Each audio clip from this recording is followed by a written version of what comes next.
السلام عليكم ورحمة الله. اللهم صل وسلم على سيدنا محمد وعلى آله وصحبه أجمعين. اليوم إن شاء الله غادي نحضروا واحد العصير منعش رائع. المهم كيف ما شاهدتوا كنت حضرت لكم مركز ديال الحامض، هو هذا كيجي لهاد الطريقة، كنجبدو من الكونجيلاتور، هو هذا. بالنسبة لهاد اللي في البلاستيك هنايا، هو هذا كلوب اللي صفيت، هو هذا حيت كنستعملو في الكيكات، في القراشل، المهم كنسم به اي حاجه درتها، حريشه، المهم اي حاجه، حيت انا كيعجبني الحامض. بالنسبه للعصير، هو هذا العصير ديالنا. المهم الاصدقاء ديالي كنتمنىكم تجربوا هذا العصير، كيجي روعه روعه روعه ما تصوروش. كيحمقوا عليه الوليدات. بالنسبه للوليدات الكبار والصغار، صدقوني الا جربتوه غتولي عندكم معتمد. بسم الله نبداو. عندي البواطه ديالي، هذا هو المركز اللي كنت حضرت معكم في الاول في الفيديو السابق ديال الحامض، راه كاين في لاشين ديالي. غادي جبت البواطه من المجمد، هانتوما كما كتشوفي راه دغيا كيدو كونجولا، ما كيكونش مجمد مزيان، دغيا كيدي كونجولا. كناخذ كاس ديال العنبه. هاد العصير دابا ما غنزيد له لا سكر لا حتى شي حاجه. ناخذ الكاس نعمرو مزيان. المهم كنعمر الكاس ديالي مزيان كيف ما كتشاهدوا.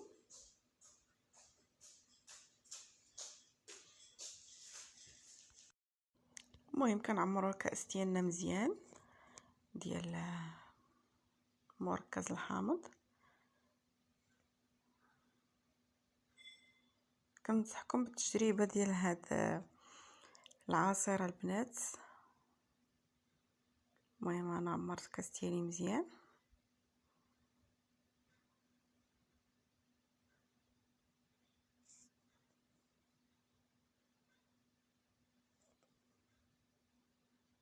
نزيد واحد شويه.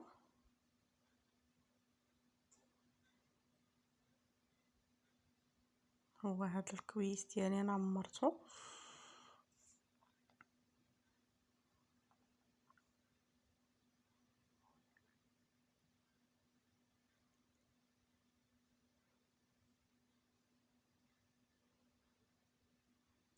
دابا غنسد البيضه ديالي ونرجعها للمجمد وقتاش ما بغيتها كنجبدها دغيا يدي كونجولا.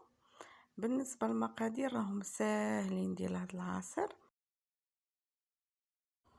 كناخذ كويس ديالي ديال مركز ديال الحامض مع اطرو ديال الماء، مع الخوخ عندي في المجمد او اي فاكهه كاينه عندكم ممكن تحضروها، الخوخ، بانان، اي فاكهه عندكم ممكن ديروها، المشماش، المهم اي فاكهه كاينه موجوده في المنزل ديروها مع هاد الاطرو ديال الماء وكاس ديال الحامض. ممكن تضيفوا الفريز، ممكن ديروا اي فاكهه كيف ما قلت لكم. المهم نبداو. غنجيب كاس ديال الخلاط ديالي، غادي نصب فيه هذاك الكاس ديال المركز الحامض، غنشلو بشويه د الماء وغادي نضيف ليه لتر ديال الماء بدون سكر حيت هو راه ديجا فيه السكر. المهم غادي نضيف الماء ديالي ونضيف عليه الخوخ ولا كيف ما قلت لكم اي فاكهه موجوده ممكن تضيفوها، وغادي نخلط الجميع. وبقاو معايا باش تشوفوا الشكل النهائي، راه كيجي رائع البنات، مذاقا كيجي رائع رائع، لا شكلا ولا كيجي منعش كيحمق البنات. المهم غادي نطحنوا العصير ديالنا وهانتوما معانا حتى نساليو. يا ليلى وصلت على نبي، يا ليلى وصلت على نبي، اذكر الله وانت ماشي،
الشكل ديالنا ديال العصير هو هذا. كنتمنى ينول الاعجاب ديالكم، وكنتمنى تجربوه حيت رائع كيستحق التجربه.